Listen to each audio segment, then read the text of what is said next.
Well, good morning, everyone. We've just completed the meeting of the Queensland Disaster Management Committee, which the Deputy Premier chaired from Townsville. Late yesterday, Tropical Cyclone Jasper crossed the far north Queensland coast near Wujal. Ex-Tropical Cyclone Jasper is now a tropical low, but its tail is lingering over the Coral Sea, and that means it's continuing to rain in the far north of the state. So this event is not over. We've seen 24-hour rainfall totals of about 0.5 metre across far north Queensland. That is a very large volume of water. And that rain is continuing, heavy rain is continuing to fall from Ingham all the way up to Cooktown. There are about 40,000 homes and businesses without power in the far north, including around 25,000 or so in Cairns. That means a quarter of homes and businesses in the affected areas have no power this morning. The Captain Cook Highway remains cut between Cairns and Port Douglas. We've also seen a number of people who had to be rescued in the town of Mossman, and I understand 12 people were assisted by the police and the fire and emergency service. I want to thank them for that. 12 people and a dog, I understand, and they are all safe. And with the rain continuing, we want to remind all Queenslanders that sort of flooding and its impact on individuals and the risk and the danger that comes from flooding remains. People in the far north will be aware that an event like this is not over because when they look outside they can see the rain bucketing down. But it will ease up and we want people to remain alert and safe at this time. So please be safe. Don't walk in floodwaters, don't drive in floodwaters. Remember that saying, if it's flooded, forget it. Keep listening to the advice of local authorities in particular. They'll be closest to what's happening on the ground and their advice is critically important at this time. I'll now hand over to Laura from the Bureau of Meteorology to brief you this morning.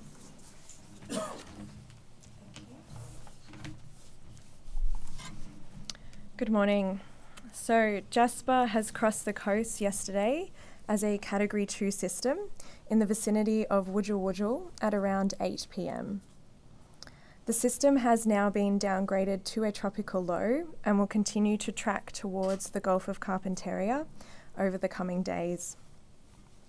So the highest wind speeds that were recorded were at Low Isles, so just off the coast, and that was 115 kilometres per hour. But we saw a number of communities seeing strong, persistent winds that caused impacts. We've seen widespread rainfall from this system, so a lot of catchments and a lot of locations have seen over 200 millimetres. So currently there's 20 gauges so far that have seen over 200 millimetres in the last 24 hours. Our highest total as of 8:30 this morning is in Yandal, which is near the Daintree rainforest. So that's 144 millimetres, but we are still seeing rainfall occurring. So that's probably the main point of today is that we are still seeing this rainfall and we could still see impacts from flooding. A major flood warning is current for the Daintree River, and the Daintree village is likely to reach the major flood level during this morning. So that major flood level is 9 metres, and further rises are possible as we continue to see this rainfall. Significant rises also occurred in the Mossman and Bloomfield rivers. So Mossman reached 8.36 at around 1 a.m. this morning, and the Bloomfield reached 6.8 at around 1 a.m. this morning. So flood warnings have been issued for a number of north tropical coastal catchments, and a flood watch continues for numerous catchments across North Queensland. So we're really trying to just encourage people today to stay up to date with those warnings, as this is an evolving situation and the rainfall has not stopped yet and is likely to continue well into today and into this evening as well. As well as the riverine flooding risk, we've also seen heavy to locally intense rainfall, which can lead to flash flooding. So we have a severe weather warning current with falls of between 150 and 200 millimetres still possible today, and 24-hour totals of up to 300 millimetres possible today. If we see these fall in a short period of time, so that's intense rainfall falling within a short period of time, that's when we can see that dangerous and very life-threatening flash flooding. So again, we're just encouraging people to stay across all of the forecasts and warnings that the Bureau issues throughout today as we continue to see that rainfall falling. Thank you. Good morning. First of all, it's really pleasing to hear that we've had no reports of any serious injuries or loss of life through the event. Can I thank the community for working with us, listening to our warnings, staying off the roads and staying indoors. But the event's not over. Can I please ask you to continue to remain connected to our warnings?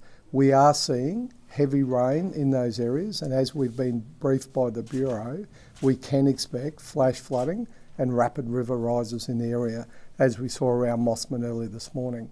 At about 1 o'clock this morning around Mossman, we saw a rapid rise of the Mossman River, which resulted in the evacuation by police and Queensland Fire and Emergency Services of 12 people and a dog, as well as another 40 people who self-evacuated from that area.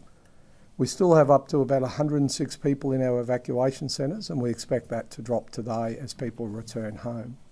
We know we've had a lot of debris damage, we've had a low-level inundation, and we have a lot of power outage in the far north. As people now come out of their house to start assessing the damage, can we please ask you to be very cautious about those hazards?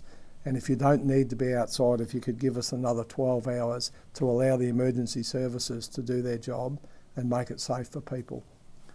Please don't be on the roads if you don't need to be. We have seen some early reports of people driving into floodwaters. As I said yesterday, it's not always about the speed of the water or the depth of the water. We know that when we get floodwaters over the roads, we get severe damage underneath to the roadway. So you don't know what's underneath, so please do not drive into floodwaters. The next 12 hours will be critical for us. We do know that there is the potential for flash flooding and increased river heights, and I can assure the community that the disaster management system is continually monitoring those river heights, and we'll get our warnings out accordingly. Thank you. Just while you're there, can you Yes, thank you. more about those rescues? Did you call 000 or how did it all unfold?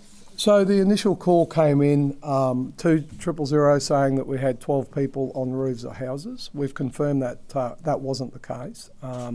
That police and fire emergency services turned up. We saw about a metre of water coming up around the roadways and houses. One house was inundated, we know that at this point in time, and a number of vehicles were also inundated. But we've got our crews out this morning doing those assessments. So police were able to walk with fire, walk those 12 people out from the street and take them to the Mossman Library, along with the dog. The dog's very important.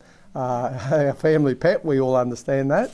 And there was another 40 people in the surrounding areas that weren't impacted directly, but chose to self-evacuate and stay with friends. So was anyone on a roof? That's not our understanding. They'd moved to the higher area of their houses is what we were briefed this morning.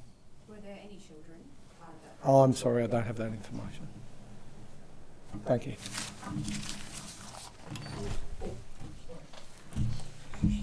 Good morning. Very pleasingly overnight for emergency services, the response activity was quite low. Calls for SES assistance were just over 50, and that's in a recognition of the community's preparation and hunkering down through this event, so it's incredibly pleasing. Fire and Rescue Service had a number of storm-related responses overnight, most notably the Mossman support for that evacuation. The key message here is this threat is has not passed. We're maintaining our posture across the impacted areas. We've got a lot of water moving through the systems, still significant rainfall coming down, so we've got swift water crews and other specialty resources deployed across that area, numbering over 170 additional personnel at the moment, so a significant capacity still in place. But we urge people to still stay informed. If you don't need to be out and about, please don't be out and about. But as people, as the system passes and people are out exploring the impacts of what has occurred in their local areas, we encourage people to exercise a high degree of caution. There are hazards in the environment. There are power lines down. There are, other hazards in the environment to be aware of. So please exercise that high degree of caution.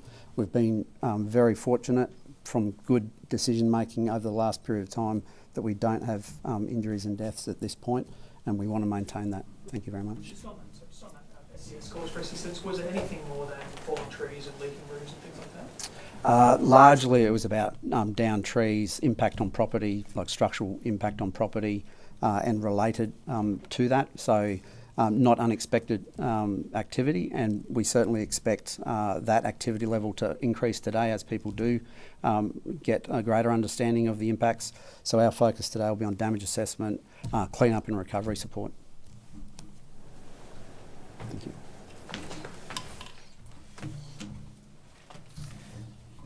So as Cyclone Jasper approached in previous days, we did indicate that we forecast significant impact to the power distribution system, and as you've heard from the Treasurer, that has occurred. He has reported that 40,000 households and businesses are without power this morning across that region. That is approximately 1 in 4 premises that don't have power this morning. Power outages are due to vegetation impacts to the distribution network. So that is trees and branches over power lines, bringing those down and damage to power poles. Thankfully though, we haven't seen any impact to the high voltage transmission system. That is good news. Repairs to high voltage transmission systems can be very difficult, particularly with a lot of water on the ground. So we expect that restoration of the distribution network will be able to start soon. And power crews are working along with other authorities to identify safe routes to be able to get to those fallen power lines and start to be able to restore them. There are well-established restoration hierarchies in place as well. Local mayors and other authorities are familiar with those. That means we'll prioritise critical community assets, aged care homes, hospitals, and health facilities. Then we'll move on to our telecommunications facilities. We'll then work on sewage and water infrastructure and then move to homes and businesses. We have adequate generation at our health facilities to last for several days, and we've seen in previous responses to natural disasters like this our excellent crews with the Ergon business, the women and men there, working in partnership with other agencies like the State Emergency Service, will focus on delivering this restoration effort as quickly as possible. 2 key messages I want to reiterate. Stay away from fallen power lines. Stay away from fallen power lines. They are incredibly dangerous. The other message to reiterate as well, if you're using a generator whilst your power is off, make sure you're doing that in a well-ventilated area. Never operate a generator indoors. Thank you. Sorry, just quick.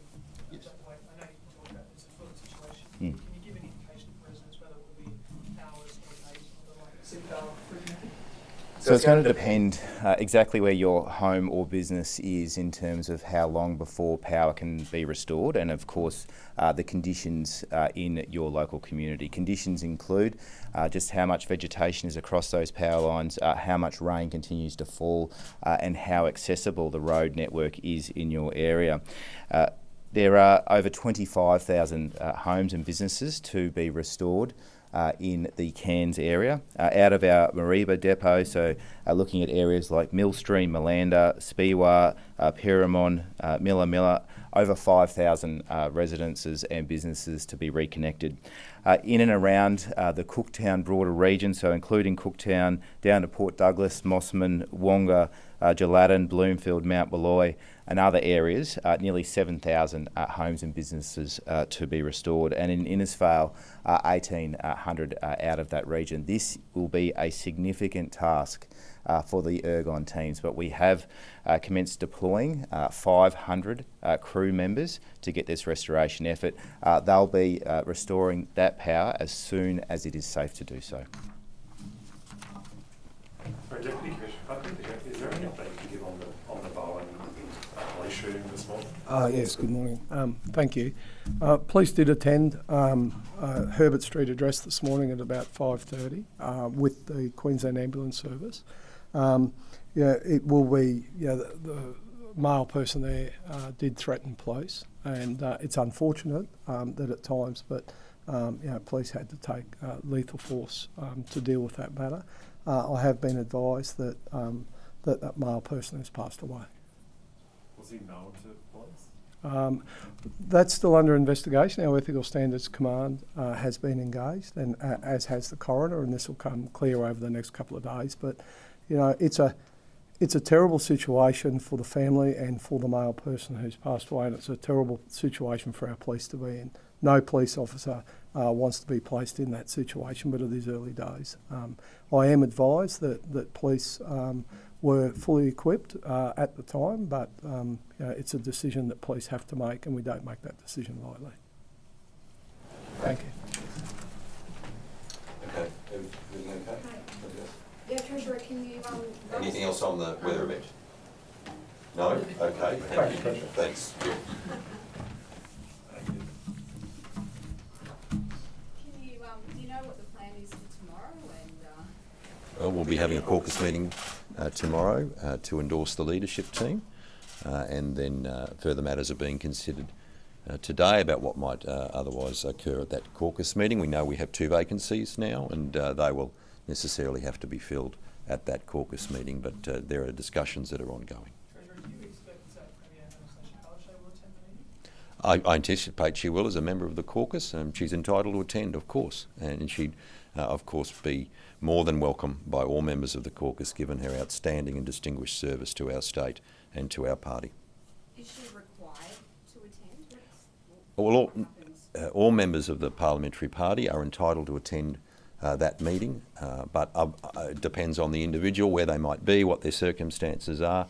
Obviously, it's a challenging time for our members of parliament, the Labor members of parliament from far north Queensland. Their concern is for their community, but of course they have a responsibility to the government as well, and to the parliament as we make a decision about our leadership. So we'll be gathering tomorrow, and we'll be making some important decisions, not just for our parliamentary party, but decisions that will impact on the future of Queensland. Is there understanding that Mark Ryan will step down as police minister? No, I have no other information other than the public announcements by those 2 ministers, Minister Hinchliffe and Minister Bailey. And once the meeting happens, is the Premier or is Anastasia Palaszczuk then required to go to Government House? That's not my understanding, but we're working through all of those details today. Obviously, the new leadership team would present themselves to the Governor and confirm to the Governor that they were leaders of the parliamentary party and that they had the confidence of the parliamentary party to continue governing Queensland, and we would seek the approval of the Governor to be sworn in and to lead the government. Those final Queensland members that you mentioned earlier, do you anticipate they'll be here in person, or they'll have the opportunity to ring in on teleconferencing? They will be making their decisions in relation to their own particular position. With an important matter like this, most members of Parliament, if not all members of Parliament, would be there in person. These events don't happen very often. They happen very rarely indeed, where a leadership team is elected in the middle of a parliamentary term. So it's a very significant meeting of our parliamentary party. It's happened very rarely, and I anticipate all members of the parliamentary party will be there. Has the government spoken to anyone from cricket or AFL in terms of these, I guess, pause on the Gabba redevelopment? I'm not briefed on those matters, Brendan, but I know there'll be ongoing discussions at any event at a departmental level.